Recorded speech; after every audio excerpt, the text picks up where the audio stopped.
All right, get ready to dive into some serious financial data. Today, we're looking at Gujarat Narmada Valley Fertilizers and Chemicals Limited. GNFC. Exactly, GNFC.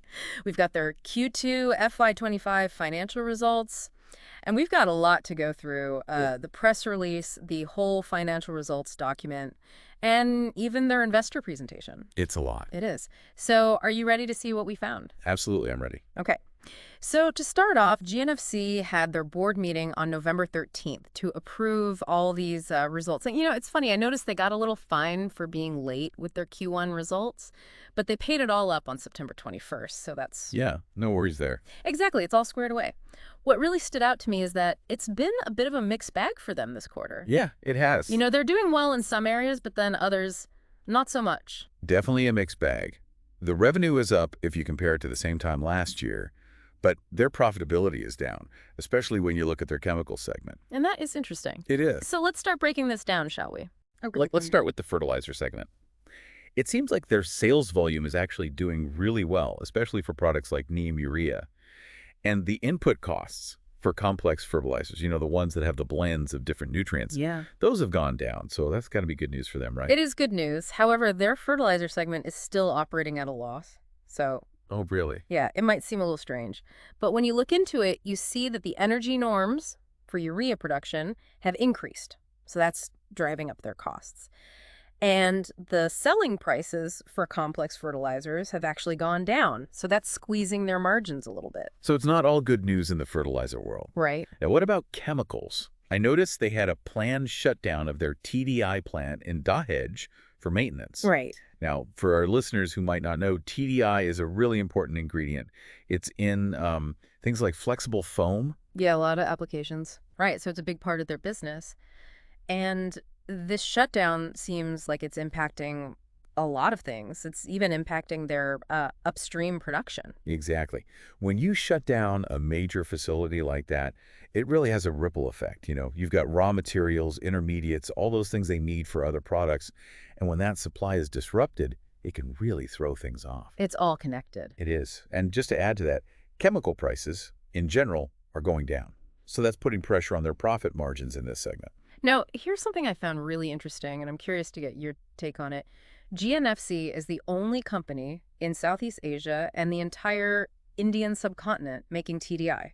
Wow, that's a Yeah. pretty good position to be in. Right. You'd think that would give them a real advantage. Totally. So what do you think's going on there? Well, it just goes to show that even when you have a unique position like that, you're not immune to global pricing trends. And of Right. course, planned shutdowns can really disrupt things. It's a good reminder that even the giants have to deal with these market forces. That's a good reminder for us, too. Exactly. But I will say, despite all these challenges, GNFC's management is staying optimistic. They're talking up their diverse product portfolio, and they're expecting better pricing and sales volume in the future. What do you make of that? Well, they're also emphasizing that the Dahej complex is back at full capacity as of October 2024. So that TDI plant being back online should be a good boost to that chemical segment. For sure. And speaking of boosts, their finances seem pretty solid overall. I mean, they're saying they have a robust cash position. And I noticed a pretty big jump in their cash and bank deposits, even compared to the end of the last fiscal year. Yeah, it's definitely a positive sign. Having that cash cushion can really help them weather any short-term storms. And, it gives them the flexibility to make strategic investments. Yeah. And it looks like they have been investing, right? They've got these capital projects going on, like a new coal-based power plant, and they're expanding some of their production lines. Plus, they still managed to pay a dividend to their shareholders for the last fiscal year. So that says something, doesn't it? It does. It seems like they're confident in their ability to generate profits in the future. And that actually brings up something interesting that caught my eye. It wasn't really front and center in the Q2 reports, but they really highlighted it in their investor presentation. Sustainability. Oh, here we go. Yeah, it's interesting. It's not just about the bottom line for them. They're also looking at how to make their operations more environmentally friendly, more sustainable.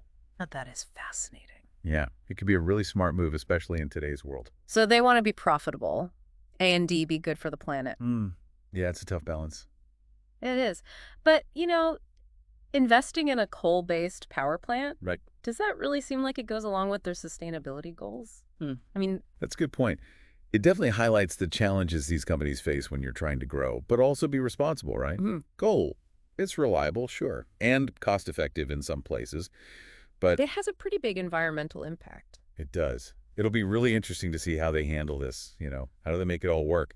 Maybe they're planning to use carbon capture technology or offset their emissions somehow.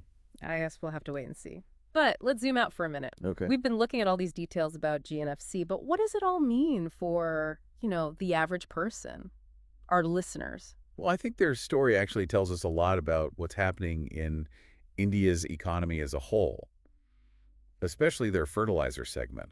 That could be a sign of what's going on with the entire agricultural sector. Like a canary in a coal mine. Maybe. Think about it. India's agricultural market is huge, and fertilizer is crucial for food production. Right. So if GNFC is struggling to make a profit in this area, it could mean the whole industry is facing problems. Rising costs, changing commodity prices, things like that. Yeah. And those problems, they can eventually trickle down to food prices and even affect the entire economy. That makes a lot of sense. And what about their issues in the chemicals segment? Could that mean certain parts of the Indian economy are slowing down? It's a good question. Are these challenges unique to GNFC? Or is it a sign of something bigger?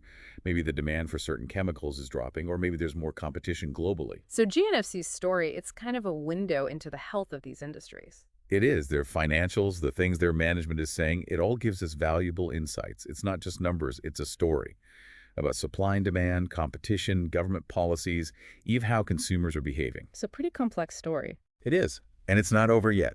GNFC's management seems optimistic, but there are definitely some risks and uncertainties ahead. The global economy, changes in regulations, even something like the weather could have a big impact on how they do. That's the thing about the market, It's always changing. always.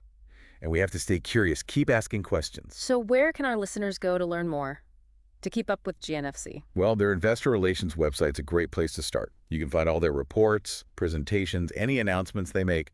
It's a gold mine of information.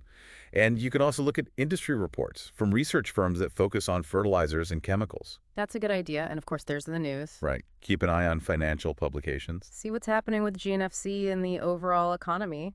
The more you know, the better. Right? Absolutely. Whether you're an investor, a business owner, or just someone who likes to stay informed, knowledge is power. This deep dive has been really eye-opening. We started with these financial statements, and now we're talking about the Indian economy. It's all connected. It is. And honestly, I'm surprised by how much I've learned. It's great to see your enthusiasm. Well, I'm just trying to keep up with you. You're doing great. You always see the bigger picture. We're a team. That's true. We've taken this complex financial data, Yeah. and now we have a much better understanding of GNFC. And their place in the Indian economy. Exactly. But I feel like there's still more to explore. There always is. Right. There's always more to learn, to analyze, to talk about. I'm sure we'll be back talking about GNFC again sometime. I'm sure we will. But before we wrap up, there's this one thing. Okay. It really jumped out at me from the financial statements. What is it? Remember how their cash and bank deposits are way up? That's a good thing overall, but But it does make you wonder, what are they planning to do with all that cash? exactly. They're investing in projects, paying dividends, but they still have a lot left over. So are they using it strategically, or are they just sitting on it? That's the big question. It is.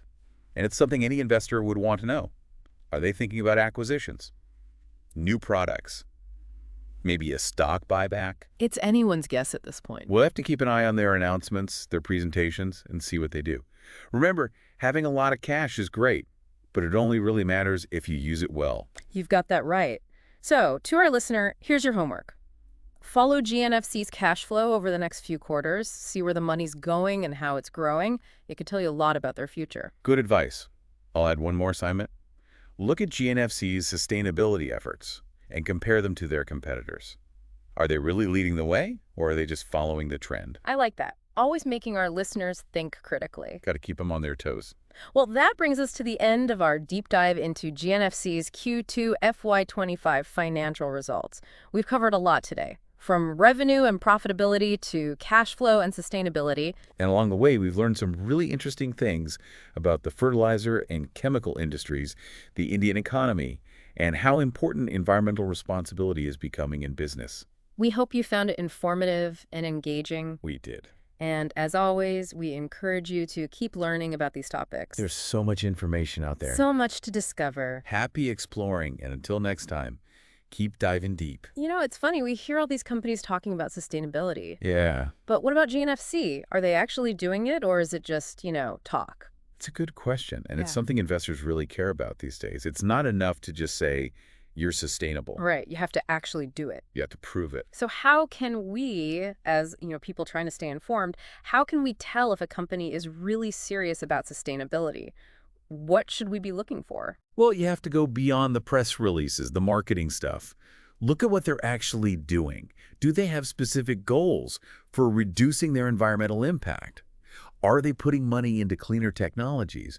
And how transparent are they about their progress? So it's about actions, not just words.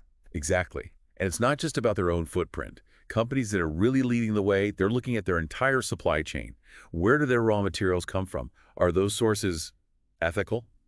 Sustainable? It's a whole system. It is. And investors are realizing that sustainability, it can really affect a company's future, their profits even.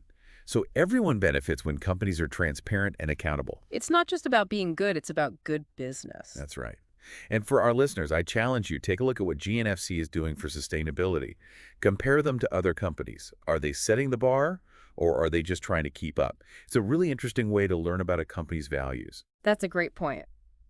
Well, that wraps up our deep dive into GNFC's Q2 FY25 financial results. We've gone through a lot: their finances, their investments, their approach to sustainability, even how their story fits into the larger Indian economy. We've covered a lot of ground. We have, and I hope it's helped our listeners understand the power of really digging into this information. Financial reports, they might seem boring at first, Yeah, a lot of numbers. but they're full of stories. They are. And when we understand those stories, we can make better decisions, ask better questions, and hold companies accountable. Well said. Until our next deep dive, Until next time. stay curious, keep exploring, and never stop learning. Absolutely. Thanks for joining us. We'll see you next time for another deep dive